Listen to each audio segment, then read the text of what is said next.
Folks, game number 2 is underway. The battle bus is loaded, and let's see where these players begin to dive into. We had a few contests throughout the map. Over on the east side at the islands, there was some fights happening. We know Rocky Reels, that's been happening all week.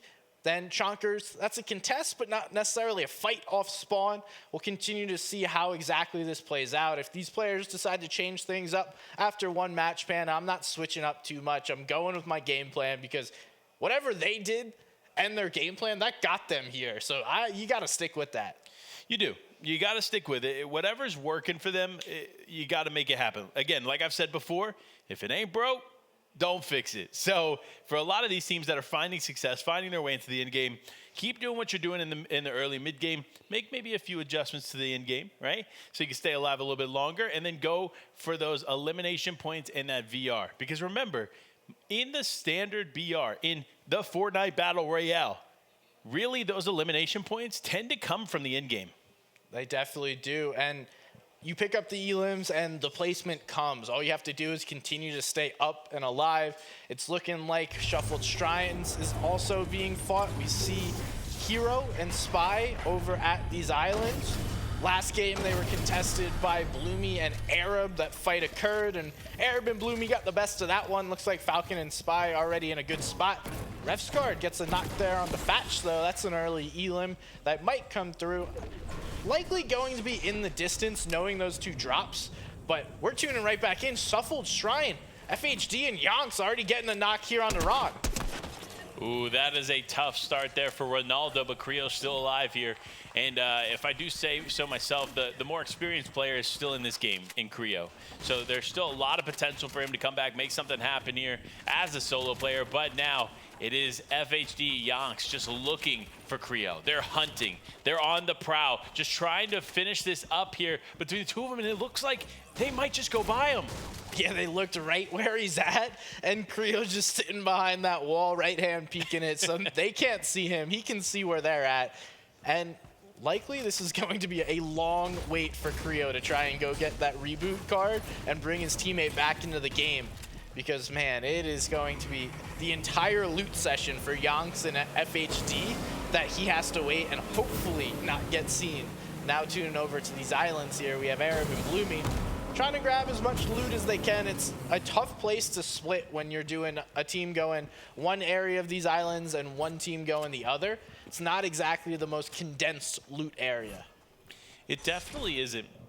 I will say, while that area is nice to work with, we've seen some great players find success out of that area on the map, I still find it extremely difficult to understand and break down how these players are going to be able to not only loot that area, but rotate away. Because very seldomly do we actually see the zone pull in favor of the Sanctuary. So it's going to be a tough pull there for Arab and Bloomy, but other players finding success. It is Macwood and Threat. Great loadout here to start.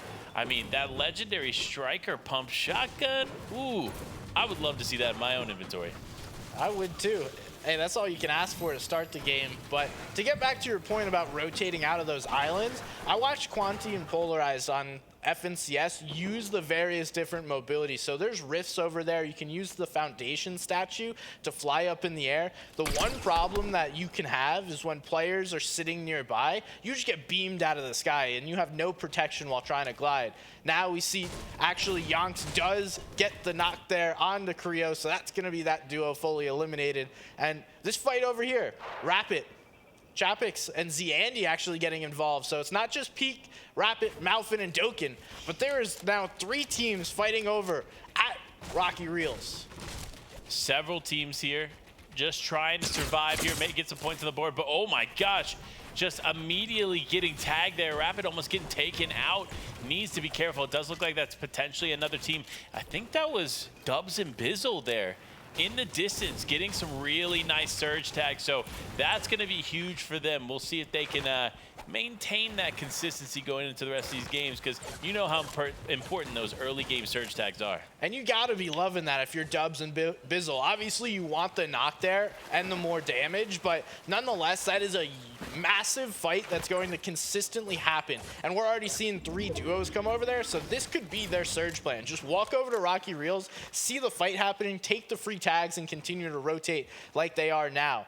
We do see Tripper right here with Malabuka nearby. This is going to be that fight that happens early on. Not necessarily happening in the zero build tournaments, but these two winding up closer and closer now within this mode. Malabuka already popping some heals. He did take some tags there from Tripper and Hellfire. The longer this fight lasts, the more players are going to come into the distance because, like they mentioned on the analyst desk, there's going to be all that natural mobility and movement that you can get from the center of the map and extra loot. So players are coming to this area trying to find their position and use it for extra rotations or maybe even extra heals. Yeah, there's a lot going on.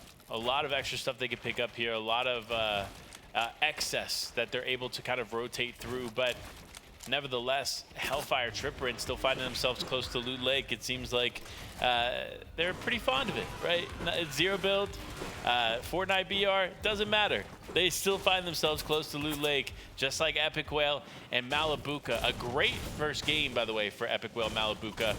Surprisingly enough, they do seem very calm in comparison to the zero builds. I feel like at this point, we were already seeing them run towards players. Now, they're playing a little bit more passive.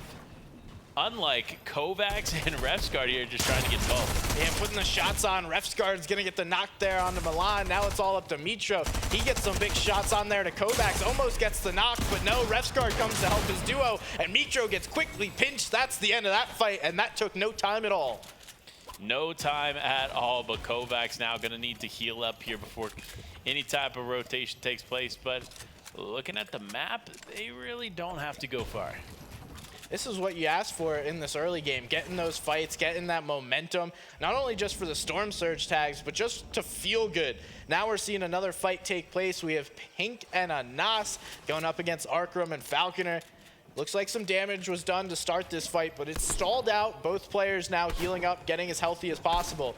And Arkram may be looking to disengage this, as there's not too much for him to utilize during this fight. Falconer trying to hold it down with Arkram walking on back. And Anas and Pink decide this is not worth it. We're getting on out of here. We'll fight you guys in another zone. Another zone, another time. We'll see that engagement fully play out. But for now, Anas, Pink, just trying to stay alive here. But Jelty looking to take some shots there onto their West counterparts in Falconer and Arkram. Nothing really connecting, right? So it looks like it was more or less just the focus of some Surge. But no, for Arkram and Falconer, that wasn't the case. They immediately came back and just beamed Jelty. Yeah, the fight comes right back, and you know, Anas and Pink are standing right there as well, enjoying this third partying that's happening. When you get a zone that pulls up here, I mean, Pink and Anas land up in this area, so all these players coming through their rotation paths, and we see they're just taking tags. There's more big beams coming through. This is, again, what you're looking for here in this early game as players start to rotate out. Pink is going to need some time. We see Lecce is going to get a knock there onto Hero with the full elimination, and now other players coming from the distance taking shots. That's W, Carry, and Fatch enjoying this as well. Yeah, the enjoyment level is high for these players all in that area. They're just exchanging shots left and right, but exchanging shots as well as Lecce picking up Spy there. A huge set of elims there for the controller king of EU. This man, time and time again, we have the conversation. Lecce, right? It's so exciting to see that name still competing at such a high level. Yeah, known for his ability and been pretty consistently duoing with Swilliam for the past few months. So they've been playing fairly well. Obviously, you know, players of his caliber always looking for that top tier FNCS championship. It's been elusive thus far. Now tuning back in, it's Thomas Tayson. The fight that happened over at Rave Cave in the former match. Tayson going after Kai. Now both trading shots. It looks like Kai gets the best of that one. Gonna get armor walled off, and Kai is gonna have to look for a new angle here. Tayson supporting his duo, getting that damage onto Kai, and I think Kai is going to use that as his warning to get out of here. Him and Draftel now need to focus on this rotation and put themselves in a better spot within this zone. Yeah, better spot indeed. Thomas HD, Tayson here, just still finding himself in the Rave Cave. This duo is committed to this drop, probably more than any other team and any other drop. They have consistently, from season to season, whether it was Covert, Command, or Rave Cave, they land there, and they still seem to find some success. Yeah, I wouldn't count them out. Thomas, Tayson, two of the best players in the region, looking to prove that they're the best players in the world, as we see Kai and Draftel just get on out of there. Now tuning in with some NA versus ME action. Yonks coming out of the shuffled shrines after taking out Creo and Bucky. Now have Blake and Scoped within their sights, and we see Dukes and Clicks doing this split. Multiple towers looking for some tags here, and they're both looking down towards the south side, trying to find their surge tags. And interestingly enough, so I only see Dukes here. I'm curious. Okay, Clicks is still up. All right, good. So this is another NA duo I really want to pay close attention to because they have a lot of potential, right? Watching their progression this season together as a team has been spectacular. We've known Clicks to partner with Day, and Day obviously being a bit of a loose cannon, right? So now that we have Duke here with Clicks, it feels like it's been a whole different dynamic and one that is way more consistent than we've seen in seasons past. Yeah, and he actually said to me, he's like, there's been very few players that I've clicked with, no pun intended, right away. But he said him and Users and him and Clicks were one of the fastest teammates that he's found himself comfortable playing with, and that chemistry came quickly. And we saw that, just like you mentioned. It only took a couple of weeks for those two to figure it all out.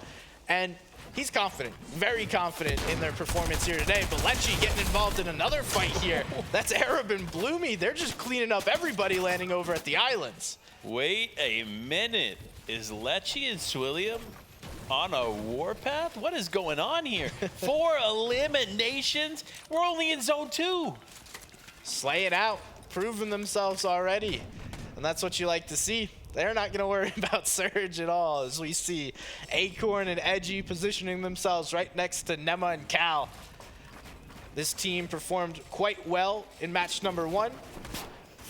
Currently our 6th place team, and looking to do that once again, putting themselves here on the edge of zone. Need to get a little bit higher up if they're looking for surge tags. That may not be what they're looking to do. Just try and hang out in this position, knowing that teams are going to have to rotate into the edge of zone. Acorn, solid IGL, knows how to play this game and continues to prove it. Yeah, you know, Acorn and Edgy obviously being one of the NA teams here to pay very close attention to. Obviously, we saw them consistently in the top 10. Now we see them here yet again playing consistent in the first 2 games. So this could be the tale of Edgy breaking that 2nd place curse that we know from him, Scented Commandment in seasons past. So could you imagine right here on the biggest stage of the year thus far, Edgy coming out on top? I can see it. I like those two as a duo. I think they play very well together. They're that mid to low team that always looks to consistency. And then, you know, occasionally they'll have their massive pop-off games because Edgy is crazy himself, and Acorn will just lay down perfect tarps for him to follow and grab those refreshes with. Now we see Zone is pulling fairly central, and Storm Surge is active. Players getting tagged up with it, and they're going to be forced to take a fight. But someone that seems to be in a much better position is Nut and Okus. They're down below, don't seem to be worried. And I think that's Thomas and Tayson just trading some shots here with Cal and Nema. And it looks like right now, Cal not winning that one. Yeah, that's tough. I mean, look, that's a tough team to take a fight with, to be fair, especially at a bit of a range here with Thomas HD just literally beaming players. I don't think there's a better aimer in this lobby. I said it the other day, and I'll say it again today. His aim is just so spectacular to watch. So we're going to continue to keep a close eye on him. But no, Malabuka actually going down in the elimination feed. That is not good for the 3rd place duo from yesterday. Yeah, and it looks like Tayson and Thomas are going to get taken out as well, as Epic is following those two. So Tayson, Thomas, Epic, Malabuka go down. Frosty, Redley now trying to make their rotate while they get tagged up from behind. That's Macwood and Threats putting that pressure on. That's going to be a tough position to be in, but they continue to put the tags on during those rotates and hope that Redley and Frosty now are not too angry looking back, putting that damage back on as Anas gets cleaned up. So that team is out, and there's some fighting going on the backside of Storm. This is Polga and Laleo, Hellfire and Trippern looking for this fight. They're looking for a fight, and they're not slowing down. Hellfire, Trippin. You know, again, we're tuning into them. The storm is on, and where are they at? Loot Lake. They're just like, listen, it's our home. Ain't nobody stepping here but us. But as I say that, it looks like the team they were fighting, Leo and Polga, going to be able to rotate away. Those launch pads that are structurally set in that Loot Lake area is so nice to have there as far as mobility goes, because remember, the traditional launch pad no longer in the game. Yeah, and that's why so many players use that to rotate through. They want those launch pads to speed up their rotations. We see Trippin, Hellfire just position themselves right here on the edge of zone. They're going to wait to see where fourth pulls before they start to make plays. Edgy and Acorn looking to find something themselves. Not going to connect on any damage, and they'll just wait out the next few seconds, try and see where the rotate's going to come through. Lots of players here on this west side of zone, so everyone's hoping, crossing their fingers that it does go west. We'll have to see where that zone pulls as Cal, Nema, Aqua, Vino, Tripper, Hellfire, Edgy Acorn, all right in the same area. Yeah, quite a few players on this side of the zone. Will be interesting to see how this rotation takes place, because you know players like Hellfire, Tripper, they're going to wait. They're not going to go first. They're going to let another team go ahead and begin to move and just immediately focus them. That will be their game plan, especially with the amount of players close by. But speaking of game plans, it's Redley and Frosty. Things not quite going to plan, as it looks like potentially Macwood and Threats there, kind of causing them some issues. Yeah, and I believe Giannis and Kanata are taking shots, third partying this in the distance. So the fight started here and then continued throughout the rest of the map as everyone sees the fights, the shots, the damage coming through and wants to get involved. We see Redley, Frosty going to begin to make their rotate over to that eastern side. They have some old builds that they can follow, and they should be able to get a relatively free rotate. Just have to avoid line of sight. As I say that, Redley gets tagged back up. Damage coming back out, though. Macwood pays for that over peak, as we see Blake does get taken out by FHD. Macwood and Threats now. It's time for them to make their rotation. Yeah, they got to make a move here, and it's kind of one of those situations where Macwood, right, obviously very talented player from NA. He was trying to get any kind of surge tags that he can, but unfortunately, he didn't realize that this player was going to answer back. And that's really the way to play it, right? If your teammate is ahead of you and they're starting to get tagged up, you as a teammate, your goal and your job is to get that to stop, because you have more health. You're healthy, you're not in their line of sight. So you immediately turn towards them and take those tags, take those shots. That's what's going to relieve the pressure of your teammate. So really good play on him. It forced Macwood on the back foot, and now they just have to continue to rotate and try to make something happen. But Steno, Lushi, two players very, very consistent in zero build, and they're looking to come into this competition and be just as consistent on social media, all leading up to this event. You saw them talking about, hey, listen, these next 2 days, they're going to be our days. All you can do is now try and prove yourself. You've done all you could in the zero build tournament. Now it is time for today and tomorrow to prove yourself in the Battle Royale style. We see Yonks and FHD not getting that favorable pull, but this is favorable for most players. It's actually just one duo all the way over to the east. Everyone else is almost in zone. And look at this. Nut and Okus are already up on the high ground looking to claim their space, but oh my goodness, he just gets deleted. They were dealing with surge issues, and a combination of surge and players take them out. That is not what you want to see if you're Nutify. Though the next worst thing is having Queasy and Hen close by. You see Okus now just on the back foot, just trying to hide and survive here, but he's got Hellfire, Tripperin, Queasy, Hen, all on his site. They're looking for him. They're hunting him down to try to get that full elimination. But now it actually looks like the sights may be set on high ground yet again. Oh my goodness.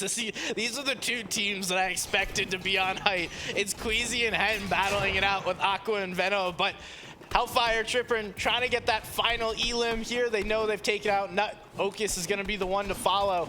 They can't get too greedy. They have some time. You got about a minute until next zone starts to move, and you can put yourself in a decent position, try and get that refresh.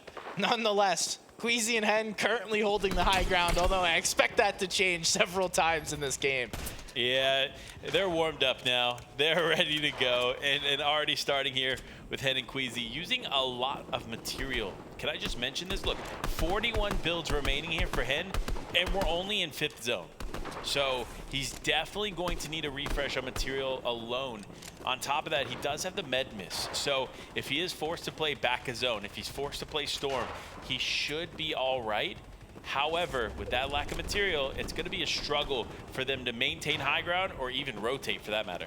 Yeah, and that Queasy style of high ground is investing a lot, making sure it works, as we see front side of zone, Andalex and Scram already pushing towards that bottom right corner of this zone. We see Steno and Lush actually going to get taken out there.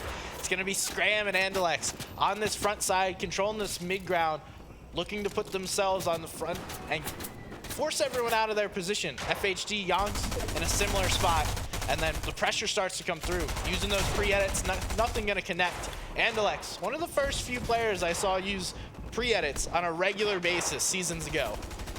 Yeah, and looking at the teams remaining, so many incredible duos are left, and not a lot of solos from what I can see here right now. So it'll be interesting to see how this continues to play out, but they're moving and they are going. See, this is the time to strike, right? Take advantage of some of these players, like you see Falcon FHD doing right there. It's actually Edgy that he's going to be able to pick up, and now FHD, Yonk, they're going to be able to continue moving forward, continuing to pressure players down below. But now, as I say that, another team causing some problems there for them and forcing them further into zone. A great play to get on dead side of the right side of this zone. We see Kanata gonna get knocked by Kakarot.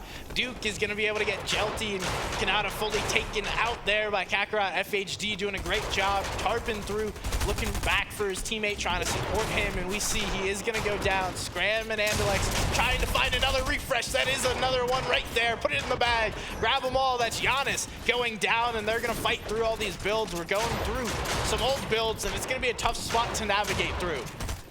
A tough spot is an understatement. You look at all of these players just stacked on top of each other. Queasy and Hen attempted to go for high ground, but Kovacs doing a good job of maintaining that. Looks like he gets the full elimination there onto Queasy. Now Hen left as a solo player, just trying to survive here, but Kovacs is on a tear. Immediately finds clicks, huge tags come through with that 2-shot shotgun. This is one thing we didn't see too much of yesterday, but now we're seeing it in full effect here today. FHD is up to him, the solo clutch, as we see high ground once again running low on the build. Okus goes down, somehow managed to make it this far as a solo. Kovacs and Repsguard sharing whatever leftovers they have. Vico is going to get an elimination, and we see this mid ground is where all the chaos is. Everyone fighting for the space, jockeying for that position, and it's a multitude of players dropping down, getting out of that mid ground layer. It's Andalex and Scram holding it down, locking it in.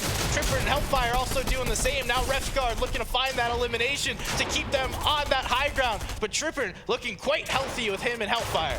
So healthy here, and looking at that inventory, that health is not going to stop anytime soon as they continue here on the side of zone. But Repsguard looks like they're potentially losing high ground. Wait, is that who I think it is? It's Seti and Cammy looking to take the high ground position. They're in a great spot now too. They don't know that there's no builds on the duo fighting them. All they can do is chop, and it looks like Repsguard is going to have to give that one up. The pressure comes through. Not any SMG here on Cammy, so it's going to be harder to pressure those teams down below. We see already splitting the builds. The tarps have been pre-made. We're going back over old builds, and this is a nice spot to play high ground from. Not going to get a ton of eliminations, but you should be able to stay up there. They may be able to stay up there, but regardless of the case, now Repsguard end up going down. Now having to take low ground here. It's Kovacs as a solo player. 2 shots come through, but it's not going to be enough. It's actually FaZe King going to be able to pick up that elimination. Now Tripper and Hellfire here in the mid game. You see the med misplay coming out, healing up, trying to stay relatively healthy here, but Cammy and Seti on the high ground still, looking to pressure any of these players down below. Shots raining in, and actually some of that pressure returning as Cammy just holding on. Running low on builds. It's about time to get one of those refreshes, because we see Tripper and Hellfire continue to look up. It's Leshy and Swilliam slaying it out on the low ground. They've claimed it all to themselves. This is open space. Seti continues to look for some shots. Some big tags come through, but it's Tripper and Hellfire getting another elimination. They're able to continue and sustain there on that mid. Time to start to make a play in that zone. It's going to be Seti and Cammy looking to close this one out. Cammy does find that refresh. Just a few more builds, and the heal off is looking strong if it goes to that. Yeah, I mean, look, Lecce now on the low ground here with Swilliam. This could be interesting. These players are playing very, very patiently, but as I say, that King just immediately getting eliminated. It's actually Tripper and Hellfire are going to be able to pick that Elim up, and they're looking to keep it going. They're not trying to slow down anytime soon, but no, high ground. Still, Cammy, Seti pressuring down below here in the final moments.